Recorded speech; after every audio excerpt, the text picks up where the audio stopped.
가위바위보왕 큰 곰.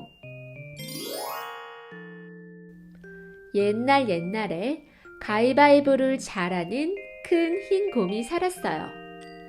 내 이름은 곰곰.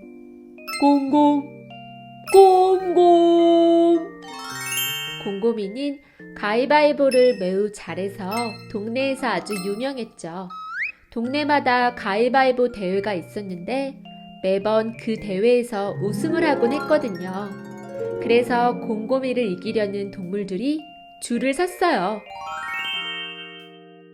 한 번은 옆 동네의 긴팔 원숭이가 곰곰이를 찾아왔어요. 긴팔 원숭이는 팔이 길고 손을 잘 써서 가위바위보를 잘하는 걸로 유명했어요. 곰곰아, 나랑 가위바위보를 하자. 누가 진정한 우승자인지 승패를 가리자구. 그래, 긴팔 원숭이, 너의 도전을 받아들이겠어. 하지만 조건이 있어. 조건? 그게 뭔데? 내가 이기면 너의 음식을 나에게 나누어 주지 않을래? 음식이라. 알겠어. 그렇게 할게. 그렇게 둘은 약속을 하고 가위바위보를 했어요. 가위바위보! 긴팔 원숭이는 보를 내고 곰곰이는 가위를 냈어요. 곰곰이가 이겼어요. 역시 가위바위보 왕이라고 할 수 있네요. 아쉽네. 곰곰아, 네가 이겼어. 인정할게. 넌 정말 가위바위보 왕이야. 긴팔 원숭이는 곰곰이의 승리를 인정하고 곰곰이에게 자신의 바나나를 주고 떠났어요. 그리고 또 다른 날, 이번에는 방귀 냄새가 고약한 스컹크가 찾아왔어요. 곰곰, 네가 그렇게 가위바위보를 잘한다며? 도대체 얼마나 잘하든지 나랑 대결을 한번 해보자구. 조건은 알고 있지? 응, 음식을 나누어 주기. 맞아. 그럼 시작할까? 곰곰이와 스컹크는 가위바위보 대결을 시작하려 하는데 갑자기 스컹크가 고약한 방귀를 꼈어요. 정말 고약해.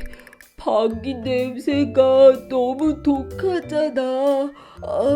어지러워. 정말 고약한 냄새였어요. 곰곰이는 스컹크의 방귀 냄새를 맡고 정신을 못 차렸죠. 스컹크는 가위바위보를 이기려고 일부러 방귀를 껴댄 거예요. 곰곰이가 정신을 못 차리고 있을 때 그때 가위바위보가 시작되었어요. 가위바위보!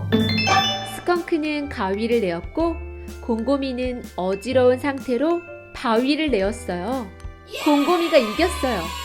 스컹크의 고약한 방귀 냄새의 방해에도 곰곰이는 스컹크를 이기게 되었죠.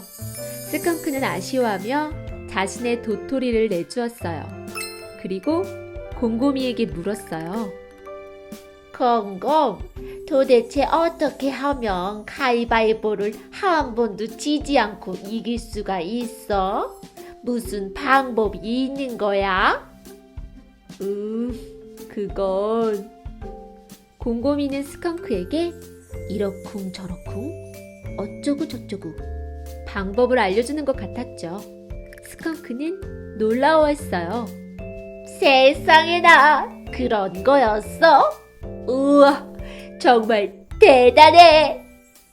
스컹크는 놀라워하면서 떠났어요.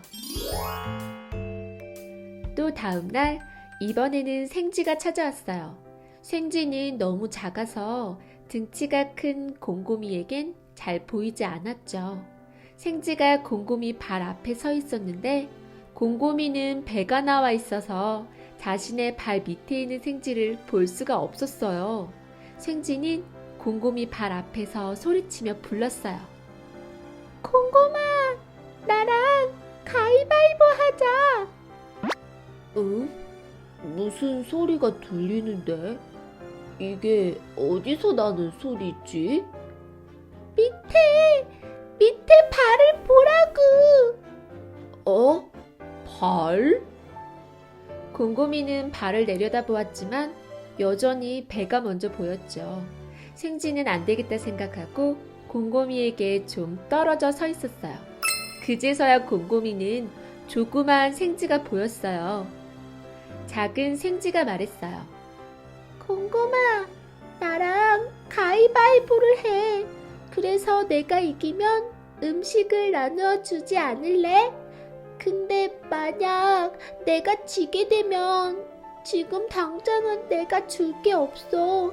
천천히 갚으면 안 될까? 꼭 갚을게. 약속해.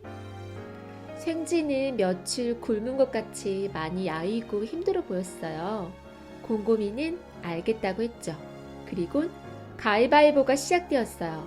당연히 곰곰이가 이기겠죠? 가위바위보! 곰곰이는 볼을 냈어요. 생쥐는 손도 발도 너무 작아서 자세히 보아야 했어요. 아주 자세히 들여다보니 생쥐는 가위를 냈어요. 헉, 세상에, 생쥐가 곰곰이를 이긴 거예요. 곰곰이는 단 한 번도 진 적이 없었는데 아주 작은 생쥐에게 드디어 지고 말았죠. 이게 어찌된 일일까요? 그런데 곰곰이는 전혀 실망하는 모습이 아니었어요. 내가 졌어, 생쥐야. 여기 음식을 줄게. 곰곰이는 아주 큰 음식을 내놓았어요. 생쥐는 말했어요. 이렇게나 많이? 나는 몸집이 작아서 이렇게 많이 먹지 못해. 조금만 가져갈게. 고마워. 그리곤 생쥐는 가져갈 수 있는 만큼만 음식을 들고 떠났어요. 곰곰이는 웃고 있었어요. 잘 가, 조심히. 그리고 음식이 또 떨어지면 또다시 날 찾아와. 옆에서 지켜보고 있던 곰곰이의 친구 반달곰이 곰곰이의 행동이 무언가 이상한 것 같았어요. 가위바위보를 처음으로 졌는데도 전혀 당황하지 않고 웃고 있다는 게 신기했어요. 마치 일부러 져준 것 같은 생각이 들었어요. 저기 공곰아, 혹시 입으로 져준 거야? 많이 배고파 보여서. 진짜? 역시 그랬구나. 근데 어떻게 생쥐가 가위를 낼 줄 알고 져준 거야? 하긴 생각해보면 곰곰이 너는 어느 누구한테도 진 적이 없어. 무슨 특별한 방법이 있는 거야? 그게 나는 다른 동물들 관찰하는 걸 아주 좋아해. 관찰을 오래 하다 보면 그 동물의 표정만 봐도 기분이 좋은지 슬픈지 알 수 있거든. 그러다가 동물들이 가위바위보 할 때마다 나타나는 각각 다른 특징들을 알아냈어. 정말? 우와, 대단하다. 어떻게 그 많은 특징들을 다 알아낸 거야? 어떻게 달라? 긴팔 원숭이는 볼을 내기 전에 콧구멍을 벌렁벌렁거리고, 스컹크는 가위를 내기 전에 머리털이 쭈뼛 서고, 생쥐는 가위를 내기 전에 꼬리가 살랑살랑 움직여. 그래서 내가 이길 수 있었던 거야. 아, 그런 거였구나. 정말 대단해. 근데 그럼 생쥐도 알고 있었는데 왜 져준 거야? 아, 그건 생지가 너무 배고파 보였어. 정말 힘들어 보였거든. 그래서 내가 지면 음식을 나누어 줄 수 있으니까. 곰곰아, 너는 정말 착하구나. 착한 너에게 딱 맞는 일이 있어. 응? 무슨 일? 너는 표정만 봐도 마음이 슬픈지 기쁜지 알 수 있잖아. 그리고 특징들도 잘 알아내고 마음이 아픈 동물들을 위로해주는 상담사를 해보는 거야. 상담사? 곰곰이가 가위바위보를 그만하고 상담소를 차렸다는 소문이 들렸어요. 속상한 일이 있거나 마음이 아픈 일이 있을 때 다들 곰곰이를 찾아갔어요. 곰곰이는 상담하러 온 동물들에게 친절하고 따뜻하게 마음을 위로해주고 음식을 받았어요. 그리곤 받은 음식 대부분을 배고파하는 친구들에게 나누어 주었죠. 우리 친구들도 따뜻한 마음을 가진 곰곰이처럼 누군가에게 힘이 되는 그런 친구가 되어보아요.